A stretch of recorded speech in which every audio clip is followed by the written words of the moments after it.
वसुधा, आपका हमारे घर में क्या काम है? ये सवाल नहीं था, ये सीमा खींची गई थी। कमरे में सब मौजूद हैं और वसुधा के हाथ में अचानक एक बाल्टी थमा दी जाती है, फिर झाड़ू। यो लीजिए बाल्टी और यो लीजिए झाड़ू। घर का एक एक कोना अच्छे से साफ कर दीजिएगा ना।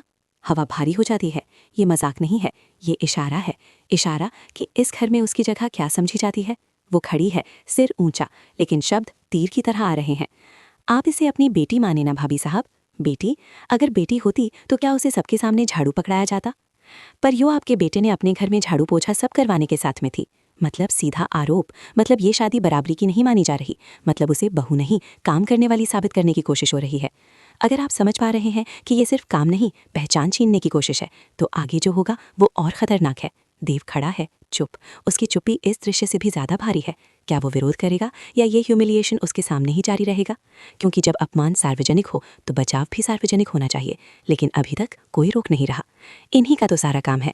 ये लाइन बार बार दोहराई जा रही है, मतलब नैरेटिव सेट किया जा रहा है। वो इस घर की सदस्य नहीं, वो श्रम करने वाली है। और अगर ये परसेप्शन बैठ गया तो कल को हर फैसला उसके खिलाफ जाएगा। वसुधा बाल्टी को देखती है, झाड़ू को देखती है। उसकी आंखों में आंसू नहीं है, क्रोध भी नहीं, कुछ और है। गणना, क्योंकि उसे पता है आज अगर वो झाड़ू उठाती है तो ये हार नहीं होगी, ये सबूत होगा। सबूत कि किसने क्या कहा, किसने क्या करवाया और किसने चुप्पी साधी। वो धीरे से झाड़ू उठाती है। कमरे में कुछ लोग मुस्कुराते हैं, कुछ असहज हैं। देव की नजरें झुकी हुई हैं। ये पल इतिहास बन सकता है, क्योंकि ह्यूमिलिएशन या तो इंसान तोड़ता है या उसे अजेय बना देता है। अगर आप देखना चाहते हैं कि ये ह्यूमिलिएशन आगे जाकर कैसे विस्फोट बनेगा, तो जुड़े आइए, क्योंकि ये यहीं खत्म नहीं होगा। साफ सफाई शुरू होती है, हर कोना, हर नज़र, हर फुसफुसाहट। आप इसे अपनी बेटी माने ना। ये वाक्य व्यंग्य में कहा गया है। बेटी शब्द का अपमान हुआ है, क्योंकि बेटी को काम करने में शर्म नहीं, लेकिन बेटी को नीचा दिखाने में शर्म होनी चाहिए। अचानक एक और ताना, आपका हमारी घर में के काम? मतलब ये घर उसका नहीं, मतलब उसका अधिकार अस्थायी है, मतलब उसे कभी पूरी तरह स्वीकार नहीं किया गया। ये शब्द गूंजते रहते हैं।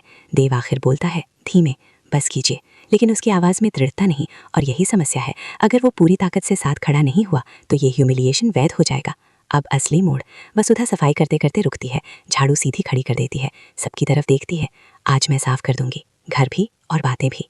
सन्ना का ये धमकी नहीं है, ये घोषणा है। मतलब अब वो चुप नहीं रहेगी, मतलब ये ह्यूमिलिएशन दर्ज हो चुका है। मतलब अगली चाल भावनात्मक नहीं, रणनीतिक होगी। रात, देव और वसुधा अकेले। देव कहता है, तुमने जवाब क्यों नहीं दिया? वसुधा मुस्कुराती है, क्योंकि आज मुझे उन्हें बोलने देना था। ये जवाब कह रहा है, क्योंकि जो लोग सार्वजनिक रूप से किसी को नीचा दिखाते हैं वो खुद अपनी सोच उजागर कर देते हैं।